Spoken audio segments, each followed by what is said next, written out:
7:43 is the time now. A greater number of extremely premature babies are surviving without developing disabilities such as cerebral palsy and epilepsy because of improvements to prenatal care. I'm laughing because I know you can already see our next guest. A research published in the New England Journal of Medicine looked at more than 4,000 babies born between 22 and 24 weeks, comparing them with children born a decade earlier.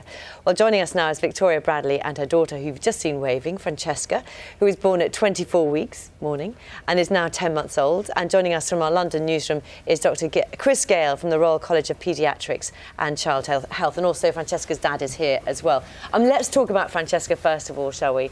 So she was really tiny when she was born. Just tell us a little bit about her and how she was. She was £1.6 born. She was around 11.5 centimetres in length. She was very poorly conditioned when she came out. She wasn't breathing or didn't have a heartbeat either. So they had to work on her for 11 minutes to actually get a heartbeat and to get her breathing. And then she had to be ventilated for over 40 days, which has caused chronic lung disease, but they said that'll be fixed by the time she's 2. And obviously she did have a number of complications during her stay in the neonatal as well.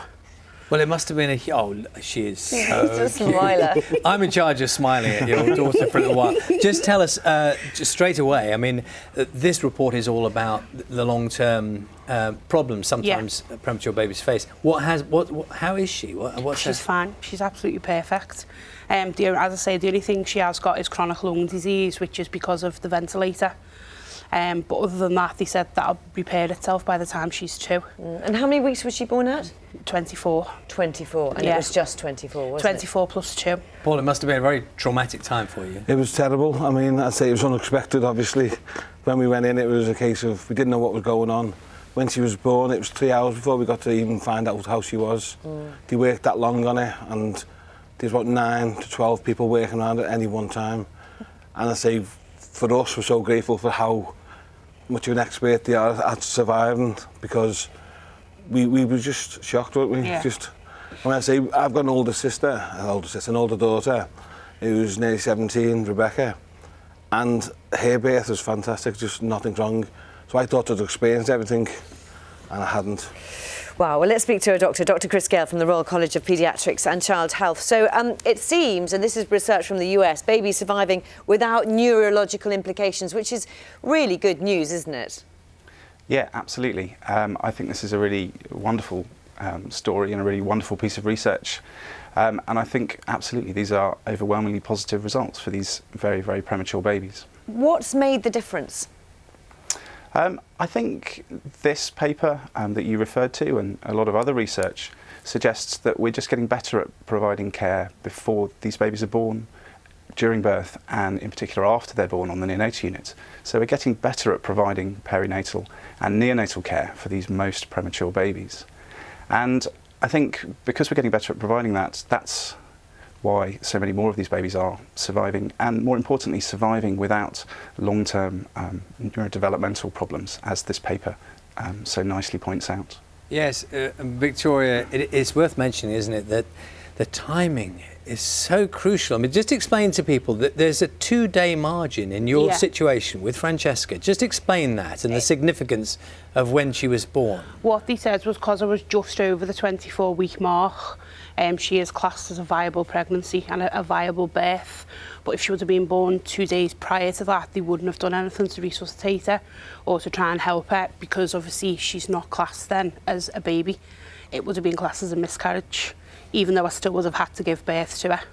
And just reflecting on what the doctor was saying a moment ago, that you were saying, Paul, about the levels of care you got immediately afterwards. I mean, that was something that kicked in straight away. Yeah, the Liverpool Women's Hospital were absolutely fantastic from the moment I went in to the moment we left. They were absolutely brilliant in everything that they done for us and for Francesca. It wasn't just her care, it was also the emotional support for us every time we went on. I've just caught sight of the picture of your hand and Francesca. I mean, it really gives you a sense of how absolutely tiny she was. Dr. Gale, just ask you as well, because this comes from America, this research, but this is echoed, is it, with what's happening with babies here? Yes, so this study is a study that was carried out, as you say, in the United States. It was a study just from 11 of their most specialised teaching hospitals. So it's difficult to know how much it would apply to other babies in the United States or to babies in the United Kingdom. That said, it's a very positive finding, it's very good news, and it does actually echo results that we've had over the last 5 to 10 years from population-based studies in the United Kingdom, indicating that for these most premature babies, more are surviving and more are surviving without neurodevelopmental problems, as you said, and those being problems with vision, hearing, movement, and the way babies think. So when somebody is in this position where, you know, it's a really scary position, isn't it, to know that you're going to have a baby that's really early, what would your message be to them now?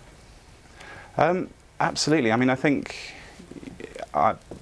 Victoria and Paul would be able to talk with more experience of just how difficult it is to be in that situation and how terribly hard it is having a very, very premature baby, and the emotional roller coaster that comes with having these babies, and the long time that they need to spend on neonatal units. And unfortunately, despite all of these advances, many babies born at these late gestations will not survive, and a proportion of survivors will still have long-term problems. And Paul, can I just, a last thought, I mean, the doctor was saying there about how parents know how difficult those times can be. Yours is it's a wonderful story, isn't it? Francesca she's been clapping and smiling all the way. I mean, it's a wonderful success story that might in other circumstances have just in the worst of times. No, for me personally, the staff treated me like a human being.